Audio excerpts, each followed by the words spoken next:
মাথার উপরে সূর্য চলে আসবে, মানুষগুলো শুধু ঘামবে আর ঘামবে।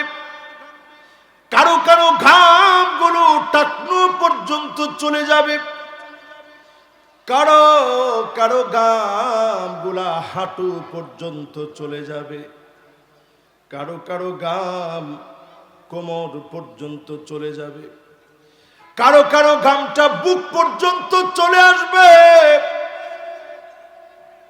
কারো কারো ঘাম নাক পর্যন্ত চলে আসবে। মানুষগুলা ঘামের মধ্যে হাবুডুবু খাবে। ওই দিন যিনি যুবকদেরকে ডেকে ডেকে আরশে আজিমের নিচে ছায়া দিবেন তিনি কি? নবী করিম সাল্লাল্লাহু আলাইহি সাল্লাম জানায় গেলেন, ইয়াতাসাফাদু ফিত তরিক তাসাফুদাল হামির। রাস্তায় রাস্তায় নারীরা নির্লজ্জ হয়ে যাবে, পুরুষরা বেহায়া হয়ে যাবে, শরম মানুষের চোখের ভিতরে থাকবে না। এত নির্লজ্জ এত বেহায়া মানুষ হবে, চোখে মুখে লজ্জা শরম বলতে কিছু থাকবে না। রাস্তায় রাস্তায় পশুর মতো নির্লজ্জ বেহায়াপনায় লিপ্ত হবে। আমি যদি আজকে প্রশ্ন করি, সামনের যে রাস্তা আছে এই রাস্তা দিয়ে যদি কেউ এখন বিবাহিত না হয়ে কোন নারীর হাত ধরে হেঁটে যায়, আপনি যদি বাধা দিতে যান, সম্মানিত মানুষের সম্মান নষ্ট হবে। মুরব্বীকে ছোট্ট ছেলে হওয়ার পরেও ধমক দিবে, ঠিক নেই? ধর্মে আপনি কি জানেন? আপনি যদি গিয়ে বলেন যে এই কিরে, তোর বাপের বিয়ে খাইলাম আমি, এই যে মেয়েটারে নিয়ে তুই হাঁটতেছিস হাতে ধরে, এর কি তুই বিয়ে করছস?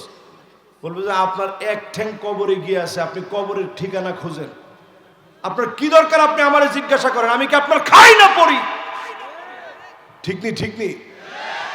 এটা একটা মহা ক্ষতির একটা নীল নকশা। আজ অলিতে গলিতে রন্ধ্রে রন্ধ্রে মানুষ দেখবেন টিকটক করে, রাস্তার ভিতরে দাঁড়ায়া বেপরদা আর অশ্লীলতায় ভরপুর টিকটক করার জন্যে অশ্লীল অঙ্গি ভঙ্গিমায় রাস্তার ভিতরে অবাধে ভিডিও করে সেই ভিডিও সোশ্যাল মিডিয়াতে আপলোড দেয়। মুহূর্তের ভিতরে সামাজিক যোগাযোগ মাধ্যমে দেশ থেকে দিগন্তে ছড়ায় যায়। এই অশ্লীলতা যারা ছড়ায় দিচ্ছে, মহা ক্ষতির ভিতরে তারা আছে। এরপরে হাদিস নাম্বার 2 শুনেন, হাত্তা তুত্তাখাদাল মাসাজিদু তুরুকা। মসজিদের সামনে দিয়ে মুসলমানের ছেলে হেঁটে হেঁটে চলে যাবে, নামাজের জন্য যাবে না। নামাজ যারা নাই, ঈমান তার নাই, নামাজ যারা নাই, আখলাক তার নাই, নামাজ যারা নাই, মুসলমানিত্ব তার নাই, বেনামাজি আল্লাহর কাছে জেনাকারের চাইতে নিকৃষ্ট, মদখোরের চাইতে নিকৃষ্ট। এমন নিকৃষ্ট মানুষ সমাজের ভিতরে এখন আছে না? না, কত পার্সেন্ট?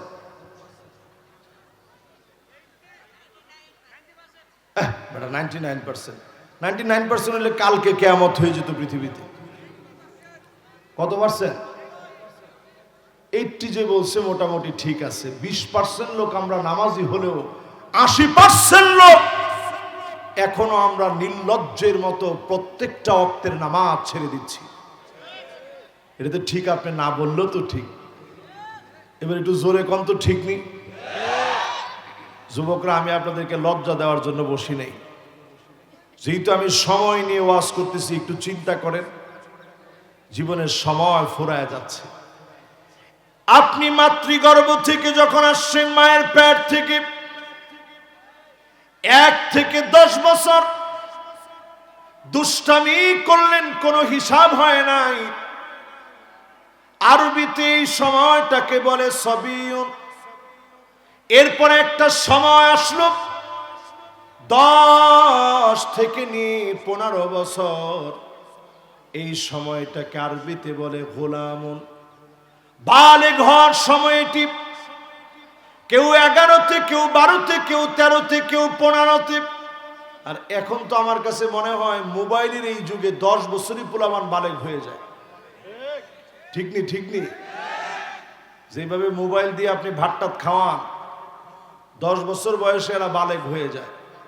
তাহলে এই যে সময়টা গোলাম, আল্লাহর গোলাম হওয়ার সময়, এই সময়ে কয়টা ছেলে নামাজ পড়ে? এরপরে আসেন একটা সময় আসবে শাবাবুন, 15 থেকে নিয়ে 40। এই সময়টা মালিক আপনারে বড় পছন্দ করেন। ও যুবক, তোমারে বলি, টকবগে রক্ত তোমার, যা ইচ্ছা তোমার করতে মনে চায়, এই সময়টাকে যদি তুমি কাজে লাগায় ফেলো, শাবুন নাশাআ ফি ইবাদাতিল্লাহ, আল্লাহর ইবাদতে কাটানোর কারণে ডেকে ডেকে যিনি তোমারে জান্নাতে আরশে আজিমের নিচে ছায়া দিবেন, তিনি কি? মাথার উপরে সূর্য চলে আসবে, মানুষগুলো শুধু ঘামবে আর ঘামবে।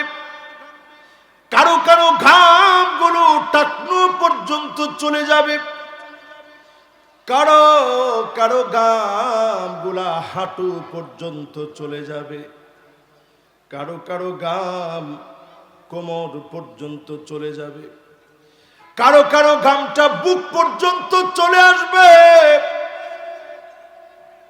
কারো কারো ঘাম নাক পর্যন্ত চলে আসবে। মানুষগুলা ঘামের মধ্যে হাবুডুবু খাবে। ওই দিন যিনি যুবকদেরকে ডেকে ডেকে আরশে আজিমের নিচে ছায়া দিবেন, তিনি কি? এই দেখেন আমার যুবকরা, দেখেন রক্ত যুবকদের কি টকবগে। দেখেন সব যুবকরা কিন্তু দাঁড়ায় দাঁড়ায় শুনতেছে, মনোযোগ আছে ঠিক। এই যে যুবকরা দাঁড়ায় দাঁড়ায় শুনছে, ও যুবক, তোমার জীবন এখানে ফোরায় যেতে পারে। এই তো 2 সপ্তাহ আগে আমি হসপিটালে, আমার শ্বশুর ভর্তি ছিল, তখন উনি মারা গেলেন। আমি যখন হসপিটালের ভেন্টিলেশন প্রক্রিয়া দেখতে গেলাম, আইসিইউতে মানুষ কেমনে থাকে আগে কখনো আমি দেখি নাই। এগুলো আমার খুব ভয় লাগে। আমি সেই দিন দেখতে গিয়ে দেখি 14 বছরের যুবক নিথর একটা দেহের মতো পড়ে আছে আইসিইউতে, শুধু ভেন্টিলেশন প্রক্রিয়ার মধ্য দিয়ে হার্টবিটটা শুধু উঠতেছে। তার বাপরে আমি জিজ্ঞাসা করলাম, কি হয়েছে আপনার ছেলের? বলছে, হুজুর একটু দোয়া করেন। হঠাৎ করে তার ব্রেইনের ভিতরে কি যেন হয়েছে, প্রচন্ড হ্যামারাইজ হয়েছে, রক্তের ক্ষরণে ব্রেইনের একটা সাইড থেকে আরেকটা সাইড ফুলে গেছে। বলতেছে, হুজুর ডাক্তাররা বলতেছে আমার ছেলেটার খুলিটা খুলে রাখতে, যাতে করে ব্রেন গিয়ে প্রেশারাইজড করে একটা সাইডকে যেন ক্ষতিগ্রস্ত করতে না পারে। হুজুর আমার তো মন মানে না, এরকম বাচ্চা ছেলেটা আমার অসুস্থ হয়ে গেছে। এই অসুস্থ হওয়ার কোনো সময় নাই, আল্লাহকে ডাকেন। এই সময়ে সময় আসবে এমন 40 থেকে নিয়ে 60 অবধি, এই সময় আরবিতে বলে মুদ্দাতুল কুহুল, চোখের নিচে কালো দাগ পড়ে যাবে। চাইলেই তখন আপনি আর সব করতে পারবেন না। এরপরে সময় আসবে এমন 60-এর উপরে যখন চলে যাবে, সুম্মা নুআম্মিরুহু নুনাক্কিসুহু ফিল খালক, সৃষ্টিটা দুর্বল হয়ে যাবে, আগের মতো নড়াচড়া করতে পারবেন না, অনেক দুর্বলতা চলে আসবে, হাড় গুড়গুলা নরম হয়ে যাবে, রুকু সেজদা দিতে বড় কষ্ট হবে। এই জন্য সময় আপনার এখনই আল্লাহরে ডাকেন, ক্ষতি থেকে বাঁচেন। 3 নম্বরে ক্ষতি বোঝার জন্য বুঝেন, হাত্তা ইয়াবুদাল্লাতু ওয়াল উজ্জা, মুসলমানের ছেলে মূর্তির সামনে গিয়ে নাচানাচি করবে। এখনকার এই সময়ে আমার বাংলাদেশের ভিতরে মূর্তি পূজার ভিতরে 100 জন যদি থাকে, 60 জন মিলায় দেখবেন মুসলমানের ছেলে হয়েও মূর্তি পূজায় যায়। কি ঠিক? আসলে যায়? বলেন যায়। এই যে ক্ষতির ভিতরে আছেন 3 নাম্বার, এবার 4 নাম্বার হাদিসটা শুনেন।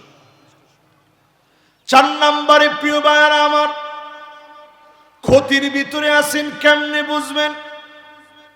এমন সব নেতা হবে, সাদুল কবিলা ফাসিকুহুম, ফাসিকরা অলিতে গলিতে নেতা হয়ে যাবে, বেনামাজি, লুটেরা, সন্ত্রাসী, চাঁদাবাজ গুলা জায়গায় জায়গায় নেতা হয়ে যাবে।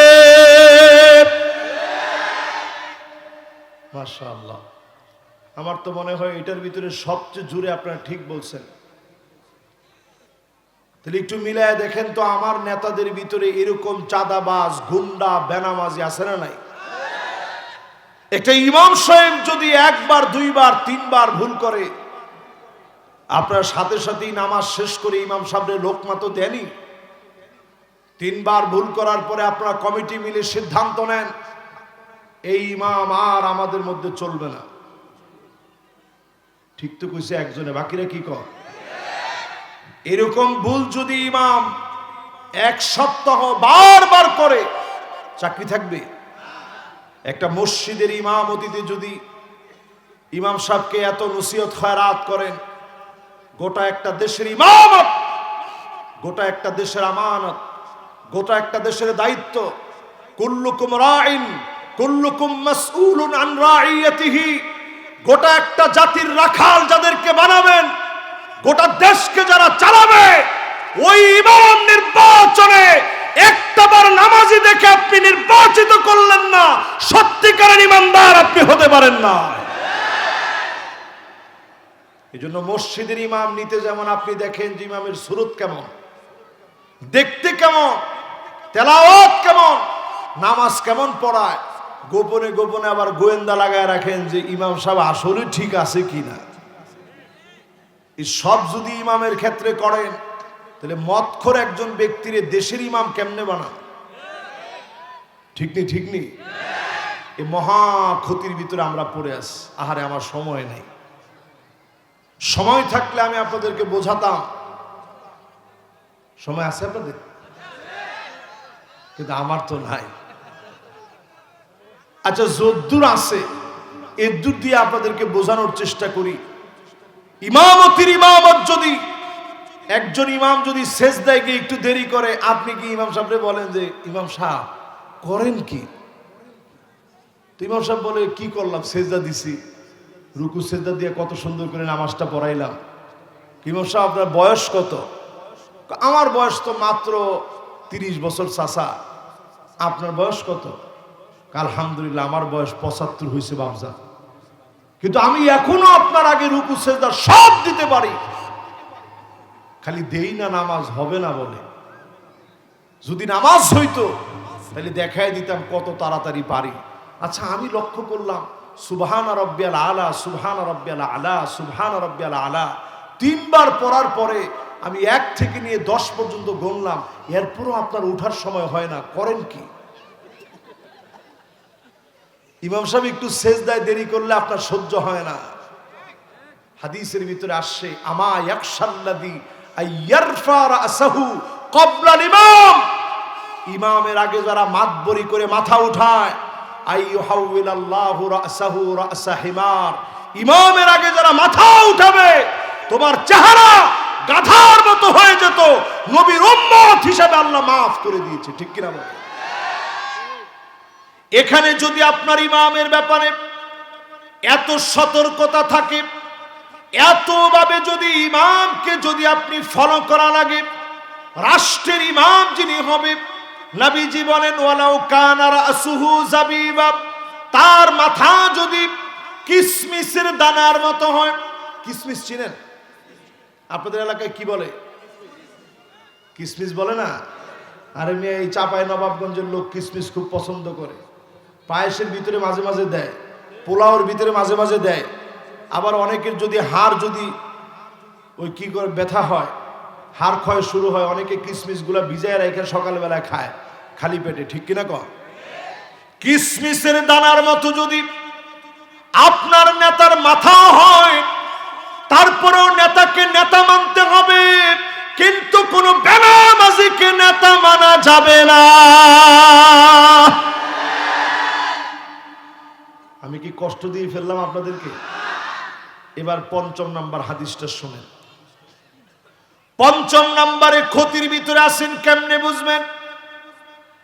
হাত্তা ইয়াতাবাহান নাসু ফিল মাসাজিদ, মসজিদে মসজিদে ক্ষমতা নিয়ে মারামারি হবে, সভাপতি সেক্রেটারি পদ পদবি নিয়ে মারামারি কাটাকাটি শুরু হয়ে যাবে। সারা বাংলাদেশে হলেও চাপায় না। এটা আছে এখানে? একজনই কইছে বেশি বেশি হুজুর। তাহলে এবার আপনি একটু হিসাব মিলায় দেখেন তো, এটা কি, এই ক্ষতিটা কি এই এলাকার ভিতরে আছে না নাই? এরপরে ক্ষতি নাম্বার ৬। কয়? এই ৬ নাম্বার ক্ষতিটা শুনলে আপনি চিন্তা করবেন যে হুজুর কোন কি? ৬ নাম্বার ক্ষতি নবীজি বলছেন, এমন সময় আসবে হাত্তা তাবতরিবা লিয়াতু নিসাই দাউসিন, মহিলারা এমন ভাবে নাচবে কোমর দোলায়া, বাপের সামনে চাচার সামনে, অঞ্চলে অঞ্চলে নাচ গান হবে। সারা বাংলাদেশে হলেও চাপায়ের ভিতরেও হয় না? হয় না? হয় হয়। পারলে তো এমন যে সভাপতি সাহেব আপনার বাড়িতে গেছে, উনি দেখতেও তো আলহামদুলিল্লাহ আলেমের মতো, আমার মনে হয় আলেমই। উনার মতো একজন নির্ভরযোগ্য ব্যক্তি আপনার ঘরে গেছে, আপনি পারলে উনাকেও বলবেন যে ঠিক আছে, দেখেন আমার মেয়ে কিরকম নাচ শিখছে। মানুষের লজ্জা কোথায় গেল? অথচ আজ থেকে ৩০ বছর আগে, কত বছর বলেন তো, কত বছর? স্কুলের সাংস্কৃতিক অনুষ্ঠানের ভিতরে যদি আপনার মেয়ের টিচাররা নাচাইতো, আপনি টিচাররা আম বাগানে ডেকে নিয়ে, কেউ দেখে নাই, আগে দেখতেন ডান দিক বাম দিক কেউ দেখতেছে কিনা, কেউ না দেখলে টিচাররা সেখানে নিয়ে বলতেন যে কিরে আমার মেয়েরে তুই নাচাইলি কেন? কোন সাহসে আমার মেয়েকে সাংস্কৃতিক অনুষ্ঠানের নামে আমার মেয়েরে নাচাইলি কেন? এই মেয়েরে বিয়ে দিব কেমনে? কিন্তু সেই সময় আমাদের কাছে এমন হয়ে গেছে, সময়ের পরিবর্তনে এমন হয়ে গেছে, আমরা এখন নাচ গানকে কালচার বানায় নিয়েছি। গড়ে গড়ে এখনো নাচ গান ঢুকে গেছে। কালচারাল অপসংস্কৃতির আগ্রাসন এমন ভাবে ঢুকে গেছে, গড়ে গড়ে নাচ গান চলতেছে। এইগুলা থেকে যদি না বাঁচেন, মহা ক্ষতির ভিতরে পড়ে যাবেন। যদি এখনই সিদ্ধান্ত নেন, যিনি হেফাজত করবেন তিনি কে? ৬ নাম্বারটা শেষ আমার। এবার কয় নাম্বার? ৭ নাম্বারে ক্ষতি নাম্বার ৭ শুনেন। ক্ষতি নাম্বার ৭, নবী আলাইহিস সালাতু ওয়াস সালাম জানায় গেলেন ৭ নাম্বার ক্ষতি কেমনে চিনবেন। নবীজি বললেন, এমন সময় আসবে যেই সময়ে তোমরা দেখবা মানুষ কবরের সামনে দিয়ে যাবে, আওয়াজ করে বলবে ইয়া লাইতানি মাকানা,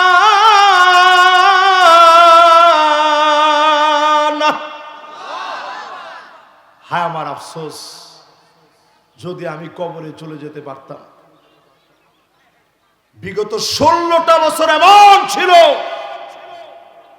কত লোক ঘর ছেড়ে কবরস্থানে গিয়ে ঘুমাইছে, ঠিক না ভাই? অনেকে যে চার দোকানে এখন বড় বড় গপ্প করেন, আরে আগেই ভালো ছিল, কিরে দেশের মধ্যে কি হইল, আগেই ভালো ছিল। এই আগেই ভালো ছিল কথাটা বলার সময় চিন্তা করবেন, আমার পরিচয় একেবারে মুনাফিকদের মতো। আমি যেমন ছিলাম মুনাফিকরা ঠিক তেমন ছিল। এমন কত মানুষ ছিল কবরস্থানে গিয়ে ঘুমিয়েছে, ভয় আতঙ্কে চিৎকার করে বলেছে, আল্লাহ দুনিয়ার বুকে আর থাকতে চাই না, ইয়া লাইতানি মাকানা, এই কবরে আমারে নিয়ে যান। কবরে যাওয়ার জন্য মানুষ ফরিয়াদ করবে। আমার মনে হয় এই জুলুম নির্যাতন 16টা বছর ধরে আমরা ধরেছি। এখন সময় এসেছে ক্ষতি থেকে বাঁচার। ক্ষতি থেকে বাঁচার জন্য 55 বছরের শিডিউল শেষ করে দিন। এবার আওয়াজ উঠেছে, সব দেখা শেষ, সামনে হবে আল কোরআনের বাংলাদেশ।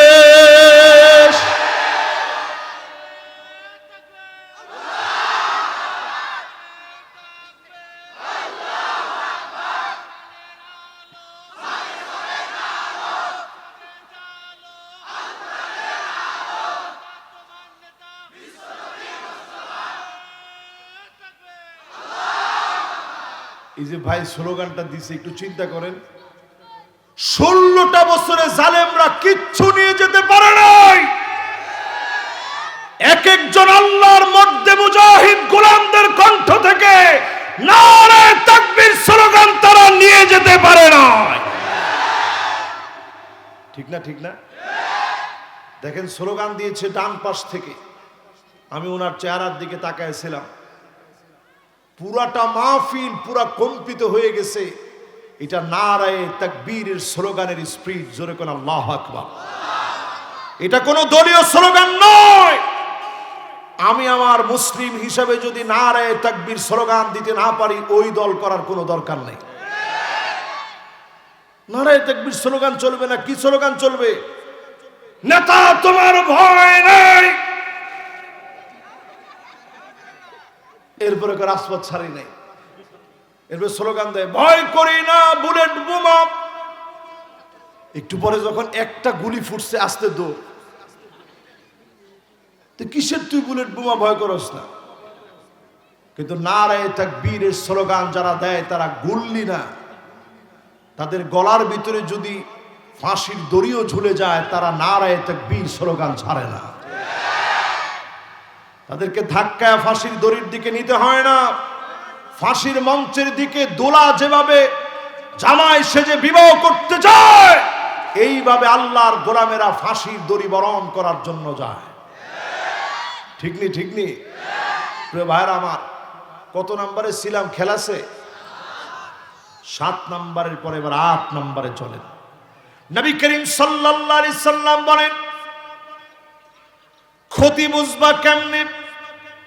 এইভাবে ক্ষতি বুঝবেন, হাত্তা তুরাল আরদু দামান ওয়া ইয়াকুনাল ইসলামু গরিবা।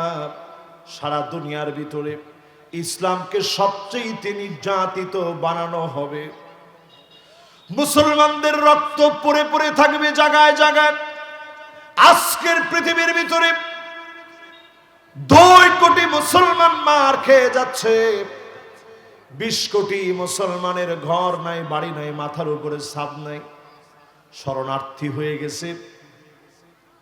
প্রচন্ড শীতে আমার সন্তানগুলো কষ্ট করতেছে, মুসলমানের সন্তানেরা ক্ষুধার জন্য পেট পিঠের সঙ্গে লেগে গেছে। কাজাসাদিন ওয়াহিদ, একজন মুসলিম আরেকজন মুসলমানের জন্য এক শরীরের মতো। জ্বর আসলে যেমন সারা শরীরটা ক্লান্ত হয়ে যায়, মাথা ব্যথা হলে সারা শরীরটা যেমন ঝিমঝিম করে, আঙ্গুল কেটে গেলে সারা শরীর যেন কেটে গেল, একটা শরীরের ভিতরে আঘাত লাগলে পুরোটা শরীর যেন তছনছ হয়ে যায়। আমার মুসলমানেরা কোন একটা প্রান্তে যখন মার খাবে, আপনি বুঝবেন সারা দুনিয়ার ভিতরে মুসলমানেরা মার খাচ্ছে। আপনি মনে করবেন আপনি মার খাচ্ছেন। এইভাবে যদি আপনি মুসলমানদেরকে মনে করেন, আপনি মুসলমান হতে পারলেন, আর যদি মুসলমানের কান্নার সময় আপনার মোবাইলে টিকটক করেন, আপনি বুঝবেন অচিরেই যিনি আপনারও গার মটকায় দিবেন তিনি কে। 8 নাম্বার শেষ, এবার 9 নাম্বারটা শুনেন। 9 নাম্বারে প্রিয় ভাইরা আমার, এমন বিষয় আপনারা দেখবেন চোখের সামনে, ছেলে মেয়ে হয়ে যাবে, মেয়ে ছেলে হয়ে যাবে। এখন ছেলে মেয়ে হয়ে যাওয়া, মেয়ে ছেলে হয়ে যাওয়া, চতুর্দিকে এমন প্রস্তুতির রমরমা প্রস্তুতি চলতেছে, ঠিক কিনা বলে? যুবকরা তোমরা বলো ঠিক, মুরব্বীরা বলেন ঠিক। আমার মা বোনরাও যেহেতু আছে, সবাইরে উদ্দেশ্য করে বলি, আপনারা ছেলেদের মতো প্যান্ট শার্ট পরেন না। প্যান্ট শার্ট পরা মেয়েদের জন্য এমন হারাম, শকুরের গোশত খাওয়া যেমন হারাম, প্যান্ট শার্ট পরা মেয়েদের জন্য ঠিক তেমনই হারাম। ঠিক তো কয় না? আমি দলিল দিয়ে বুঝাই, তাহলে আপনারা বুঝবেন এটা কিরকম হারাম। আপনি চিন্তা করেন, লা ইউকাল্লিমুহুমুল্লাহ, আল্লাহ পাক কিয়ামতের দিন কথা বলবেন না। ওয়ালা ইউযাক্কিহিম, মালিক দয়া দেখাবেন না। ওয়ালা ইয়ানজুরু ইলাইহিম, আল্লাহ রাব্বুল আলামিন তার দিকে তাকাবেন না। যেই মেয়েটা ছেলের মতো প্যান্ট শার্ট পরে, আসেনি? যেই ছেলেটা টাকনুর নিচে জামা পরে, প্যান্ট টাকনুর নিচে পরে, লুঙ্গি টাকনুর নিচে পরে, যেই ছেলেটা বুড়ো প্লাগ করে, যেই মেয়েটা বুড়ো প্লাগ করে, যেই মেয়ে ছেলে ট্যাটু শরীরের মধ্যে আঁকে, এমন নারী আর পুরুষের দিকে যিনি তাকাবেন না, কথা বলবেন না, দয়া দেখাবেন না, তিনি কি? আমরা গুনাহগার ঠিক আছে, কিন্তু একটা লোক এখান থেকে যদি আমি প্রশ্ন করি যে ভাই জাহান্নামে কি যাবেন? কে জাহান্নামে যাবেন? টান টান করে হাতটা উঠা। আমি একজন বেকুব এখানে পাই নাই যে বেকুব বলবে যে হুজুর একজনে ভুলে একটু মাথা চুলকে দিয়েছিল, পিছনে 3-4 জনে ধরছে, কিরে এই টাইমে তোর মাথা চুলকানি উঠলো? তাহলে এবার একটু আপনারা বলেন তো, একজনও কি এখানে হাত তুলছে? একটা লোকও হাত তুলে নেই। কিন্তু এবার যদি আমি বলি আসরের নামাজ ম্যাক্সিমাম লোক না পড়লেও এখন যদি মারা যায় কি হালত হবে আল্লাহ জানে, কিন্তু না পড়লেও এই লোকগুলোরে যদি বলি জান্নাতে কে কে যেতে চান, একটু হাতটা উঠান তো দেখি। আল্লাহু আকবার। পিছনের কয় না, একটু হাতটা উঠান। আমি শুদ্ধ আল্লাহ, আপনি এই হাতগুলোর সাথে আমাদেরকে জান্নাতি বানায় দিয়েন, পড়ে না আমিন। মাশাআল্লাহ। এবার হাতগুলো নামাও। আমি দেখছি ছোট বড় সব একে একাকার হয়ে হাতগুলো উঠেছে। জান্নাতে যেতে চাই হুজুর। জান্নাতে যেতে যদি চান, এই জমিনে নিজে নামাজ পড়েন, নামাজ কায়েম করেন। এই জমিনে যদি নামাজ কায়েম করার সিদ্ধান্ত আপনি নেন, আস-সা'য়ু মিন্না ওয়াল ইতমামু মিনাল্লাহ, চেষ্টা আমরা করে যাব, যিনি সফলতা দান করে দিবেন তিনি কে? মাশাআল্লাহ। অত্যন্ত মনোযোগী শ্রোতা আপনারা। 10 নাম্বার ক্ষতি। কয় নাম্বার? 10 নাম্বার ক্ষতি আমার ভাইরা। 10 নাম্বার ক্ষতি হলো এমন, নবী করিম সাল্লাল্লাহু আলাইহি ওয়াসাল্লাম সজাগ করে গেছেন, উম্মতেরা শোনো, এমন সময় আসবে হাত্তা ইয়াকতুলা জারাহু, প্রতিবেশী প্রতিবেশীরে মারবে। এখন মারে কিনা? তুই আওয়ামী লীগ করছস, তোরে মারবো, এরকম আছে না? আরে কথা কয় না, আছে না? আওয়ামী লীগ করলে আপনি সবাইরে মারতে পারবেন? কথা কয় না। এখন আপনি আওয়ামী লীগ করলে একজনে মারলেন, আর আওয়ামী লীগের ভাইরা তখন স্লোগান দিছে, একটা একটা শিবির ধর, ধরে ধরে। আহা, এখন মানুষ এতটা অভদ্র না, এই জন্য স্লোগান একটু পাল্টাই দিছে। মানুষ এখন বলে একটা একটা আওয়ামী লীগ ধর, ধৈরা ধৈরা জেলে ভর। ঠিক তো কইছেন ৩-৪ জনে। এটা মানুষ বলে, আমি তাই বলছি। এটা আমার অভিব্যক্তি, আমি প্রকাশ করছি না। আমার অভিব্যক্তি হচ্ছে আজকে থেকে আপনি তাওবা করেন, এই জমিনটা যার, সে আল্লাহর গোলাম হয়ে যান। আপনার কালেমা যিনি মুছে দিবেন তিনি কে? কালেমা মানি, এখানে কালেমার অর্থ হচ্ছে জখম বা দাগ। কালেমা অনেক অর্থে ব্যবহৃত হয়। আপনার ভিতরে যে জখম, যে দাগ, যেই অন্যায়গুলো আপনি করছেন। এক সময়ের খালিদ বিন ওয়ালিদ উহুদের প্রান্তে সাহাবায়ে কেরামের বিরুদ্ধে নবীজিকে আঘাত করার জন্য আসছে। সেই খালিদ বিন ওয়ালিদের হাত ধরে মুতার প্রান্তে ইসলাম এমন ভাবে বিজয় অর্জন করেছে, মাত্র ৩,০০০ সাহাবী বিপরীতে ২ লক্ষ রোমক সৈন্য লড়াই লেগে গেছে। ওই লড়াইয়ের ভিতরে খালিদ বিন ওয়ালিদ একটা না, ২টা না, ৯টা তরবারি ভেঙে ফেলেছে কাফেরদেরকে মারতে মারতে। হাতের ভিতরে ছোট্ট ছুরি ছিল, এই ছুরি দিয়ে লড়াই করেছে।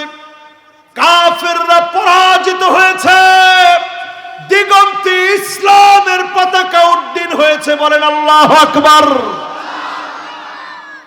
আপনি যেই দলই করেন না কেন, আজকে থেকে নিয়ত করেন জমিনের দিন বিজয়ের জন্য আজ থেকে সংগ্রাম করবেন। রাজি আছেন? এবার আসেন আমার ভাইয়েরা, 4টা বিষয় শুনেন। 10 নম্বরটা বলার পরে 4টা বিষয় শুনেন। কয়টা? একটা লোক এখন উঠেন না।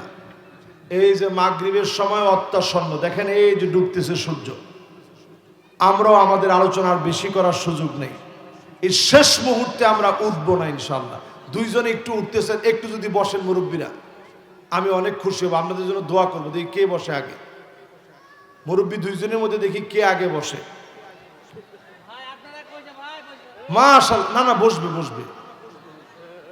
চাপায়ের লোক তো, সুবহানাল্লাহ। দেখছেন না? ইনশাআল্লাহ ওনারা যাবে আর আসবে ইনশাআল্লাহ। কম। এবার একটু আপনারা আমার দিকে তাকান। আল্লাহ রাব্বুল আলামিন বলছেন, ক্ষতি থেকে বাঁচতে হলে ফর্মুলা কোরআন থেকে 4টা। জোরে কোন কয়টা? ইল্লাল্লাযীনা আমানু, ঈমান আনেন, যিনি আপনাকে ক্ষতি থেকে বাঁচায়া দিবেন তিনি কে? আমাদের ঈমানের বয়স কত? এখানে যার বয়স 60 হয়েছে, 15 বছর বয়সে যদি বালেগ হয় তাহলে ওনার ঈমানের বয়স 45 বছর। কত বছর? জন্মের পর থেকে আমরা জন্মসূত্রে ঈমানদার। মা বাবার কাছ থেকে ঈমান নিয়ে জন্মেছি। এইখানে যারা বসছেন, হিন্দু থেকে মুসলমান হয়েছেন এমন কেউ কে আছেন? না না, হইতেও তো পারে। দেখি কে আছেন। অমুসলিম থেকে মুসলিম হয়েছেন একটা লোক নাই। তাহলে আমরা জন্মসূত্র থেকে কালেমা পেয়েছি। জন্ম থেকে আমরা কালেমা ওয়ালা। জোরে কোন আল্লাহু আকবার। কি সৌভাগ্য আমাদের। শুধু ঈমান মুখে আনছি এটা বললে হবে না। ঈমান এমন হওয়া লাগবে খালিসান মিন কলবিহি আও নাফসিহি। মন থেকে যদি কালেমার উপরে থাকেন, ফাঁসির মঞ্চে নিবে, জেল জুলুম খাটাবে, জুলুম নির্যাতন করবে, মারবে, কাটবে, ঈমানের পথ থেকে সাহাবায়ে কেরাম এক চুল যেমন নড়ে নাই, আপনাকেও মারার পরে এক চুল কেউ নড়াতে পারবে না। আমরা এমন কিছু মানুষ বাংলাদেশে দেখেছি, তাদেরকে ফাঁসির আগে বলা হয়েছে মুসলেকা দেন, জাতির কাছে ক্ষমা চান। তারা মুসলেকাও দেয় নাই, ক্ষমাও চায় নাই। তারা বলছে ক্ষমা আমরা প্রতিদিন, প্রতিনিয়ত, প্রতি মুহূর্তে একজনের কাছে চাই। তিনি কে? এই জন্য হিসাব মিলিয়ে নেন আমার ভাইয়েরা, ঈমান আনছি শুধু মুখে বলার নাম নয়, ঈমান আনছি কার্যত পরিণত করার নাম। ঈমান আনার পরে, আকীদা বিশ্বাস পুষ্ট করার পরে আপনার ঈমান পরিপূর্ণ হচ্ছে কিনা প্রমাণ হবে নামাজ দিয়ে। নামাজ যার নাই কোনোভাবেই তার ঈমান নাই। নিবু নিবু করে জ্বলতেছে, বাতাস আসলেই নিভে যাবে, তার ঈমানটা এমন দুর্বল অবস্থায় আছে। এই ঈমান যদি বাড়াতে হয় নামাজ পড়েন, ওয়াসজুদ ওয়াক্তারিব, সিজদা দেন, আল্লাহর নিকটবর্তী হয়ে যান। যতগুলো সিজদা দিবেন আপনি বুঝবেন আল্লাহর তত কাছে চলে যাচ্ছেন। যতগুলো সিজদা দিবেন আপনি বুঝবেন আল্লাহ আপনার সঙ্গে কথা বলছে। আকরাবু মা ইয়াকুনুল আবদ মির রাব্বিহি ওয়া হুয়া সাজিদুন ফাকসিরুদ দুআ। সিজদায় গিয়ে আল্লাহর কাছে যা চাইবেন, চাইতে দেরি যিনি পুরা করতে দেরি করেন না তিনি কে? এজন্য ঈমান আনার পরে আল্লাহ তাআলা শর্ত জুড়ে দিলেন, ওয়া আমিলুস সালিহাত, আমলে সালেহ লাগবে, নেক আমল লাগবে। প্রতিদিন অন্তত 5 ওয়াক্ত নামাজ পড়েন, সামান্য সময় দিন বিজয়ের জন্য দেন। নবীজি হাদিসের ভিতরে বলেন, মানিক বাররাত কাদামাহু ফি সাবিলিল্লাহ, কেউ যদি তার পায়ের ভিতরে দিন বিজয়ের জন্য ধুলাবালি লাগায়, সময় দিতে গিয়ে, কষ্ট করতে গিয়ে, পায়ে হেঁটে হেঁটে দিনকে বোঝায়, হারামাহুল্লাহু আলাইহিন নার, তার জন্য জাহান্নামের আগুন যিনি হারাম বানায় দিবেন তিনি কি? আমলে সালেহ করতে রাজি আছেন তো? একটা মানুষকে দেখে মুচকে হাসি দেন। কোন আমল যে আমলে সালেহ এটা অনেক সময় আমরা জানি না। ইন্না মিন আবাররিল বির আইয়ুদখিলা সুরুর ফি কলবি আহাদিকুম, কারো মনের ভিতরে একটু আনন্দ প্রবেশ করিয়ে দিলেন, সুন্দর কথোপকথনে, সুন্দর কথা বলে, হাস্যোজ্জ্বল কথা বলে, আনন্দের ভঙ্গিমায় কথা বলে কারো হৃদয়ের ভিতরে সামান্য একটু আনন্দ প্রবেশ করিয়ে দিলেন। নবীজি বলতেছেন ওই দিনের ভিতর সবচেয়ে সওয়াবের কাজ হচ্ছে আরেকজন মানুষের হৃদয়ের ভিতরে একটু আনন্দ প্রবেশ করিয়ে দেয়া। জোরে করে আল্লাহু আকবার। আপনি রাস্তা দিয়ে যাচ্ছেন, ভ্যান গাড়িতে উঠছেন, আল্লাহ আপনার টাকা দিয়েছে, সামর্থ্য দিয়েছে, আপনি সেই সামর্থ্য থেকে মাত্র 5টা টাকা বাড়ায় দিয়ে বললেন যে ভাই নামাজটা পড়েন। লোকটা ভ্যান গাড়িওয়ালা চিন্তা করবে, আহারে কোন মায়ের সন্তান, 5টা টাকা বাড়ায় দিয়ে নামাজের দাওয়াত দিল, আচ্ছা আজকে থেকে নামাজি হয়ে গেলাম। সে জিন্দিগি ভর যত ওয়াক্ত নামাজ পড়বে, যতগুলা সেজদা দিবে, একটা হাসি মুখে সুন্দর কথায় দাওয়াতি কাজ করার কারণে সমপরিমাণ সব আপনার আমলনামায় আল্লাহ তাআলা উঠায় দিবে। সেদিন বান্দা জিজ্ঞাসা করবে, আল্লাহ এত বড় বিল্ডিং আসলো কোত্থেকে? এত বড় বিল্ডিং আমার কোন আমলে আসছে? আল্লাহ বলবে, ওই যে একটা দিন 5টা টাকা দিয়ে হাসি মুখে কথা বলে দিনের দাওয়াত দিয়েছিলি, ওই একটা ইবাদত আমার কাছে বড় কবুল হয়ে গেছে, এটার জন্য 100 তলা বাড়ি আমি তোর জন্য বানায় দিয়েছি। জোরে কোন সুবহানাল্লাহ। এরপরে আমার ভাইরা আর 2টা বিষয় বাকি, আপনারা দিন না ফাঁকি আছেন না গেছেন? এরপর আর 2টা বিষয় বাকি, ওয়াতাওয়াসাউ বিল হাক্কি ওয়াতাওয়াসাউ বিস সবর।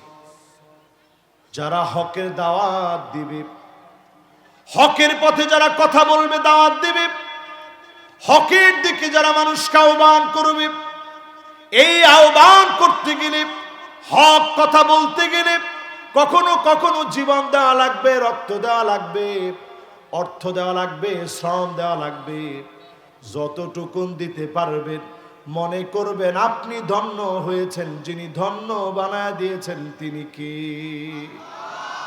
সাহাবীর নাম হারাম বিন মিলহান। হারাম বিন মিলহান নবীজি ওনাকে দাওয়াত দিয়ে পাঠালেন। সেই যুগে সেই সময়ে একলা একা দিনের পর দিন সফর করে ইসলামের দাওয়াত নিয়ে গেলেন প্রেসিডেন্টের কাছে, রোমক সম্রাটের কাছে। সম্রাটটি গিয়ে বললেন আসলিম তাসলাম, ইসলাম গ্রহণ করেন।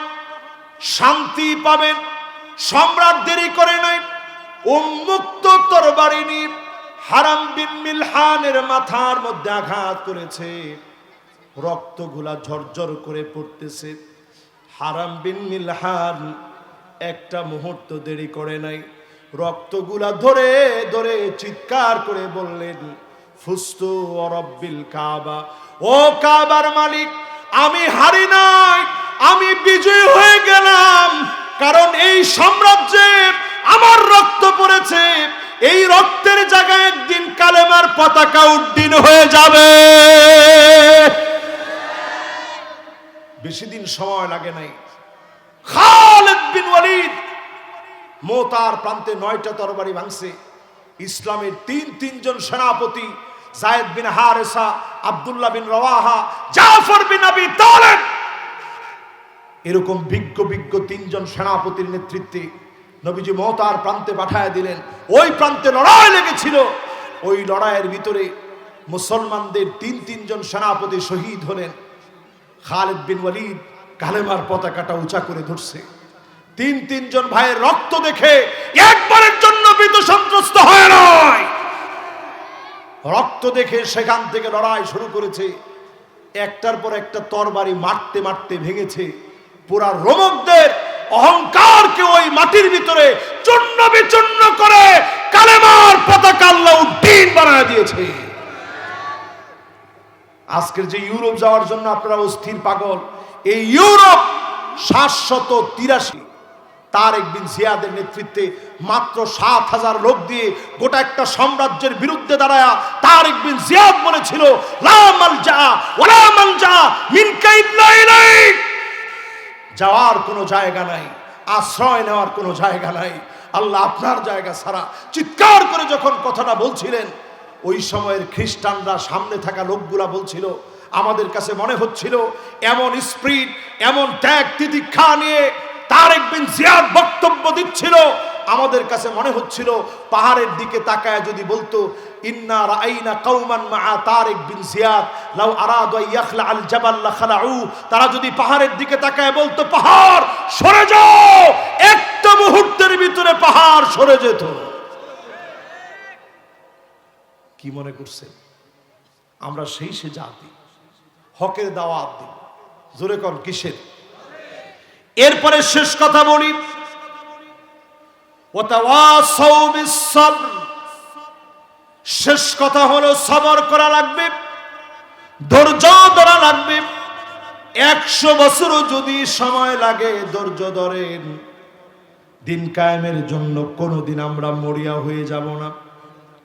দিন কায়েমের জন্য আমরা মরব, জীবন দিব, বাতিলের কাছে মাথা নত করব না। কোনরূপ কারো আগ্রাসনের কাছে মাথা কোনোদিন আমরা নুয়াই নাই, এখনো নুয়াবো না, সামনেও কোনোদিন নত করব না। সবার করে দিন বিজয় হবে। আজকের যে সময়টা এখন আমরা দেখতেছি, সব দিকে মানুষ মনে করতেছে নতুন একটা সূর্য উঠবে। এই সূর্য যেন মেঘের আড়ালে ঢাকা পড়ে না যায়। সবরের মধ্য দিয়ে, হকের দাওয়াত দিয়ে দিন বিজয়ের জন্য প্রাণ চেষ্টা করতে হবে, ঠিক কিনা বলে? রাজি আছেন? যদি এতটুকুন কথা আমি আপনাদেরকে বুঝায় দিতে পারি, আমি মনে করি ওয়াল আসর, শপথ সময়ের দাবি অনুসারে আজকের এই আলোচনায় যতগুলো কথা বললাম, বিফাদলিল্লাহি তাআলা ওয়া বিতৌফিকিহি, কথাগুলোর উপরে আল্লাহ রাব্বুল ইজ্জাতুল জালাল আমাকে আপনাকে সবাইকে যেন আমল করার তৌফিক দান করেন। পড়েন আমিন।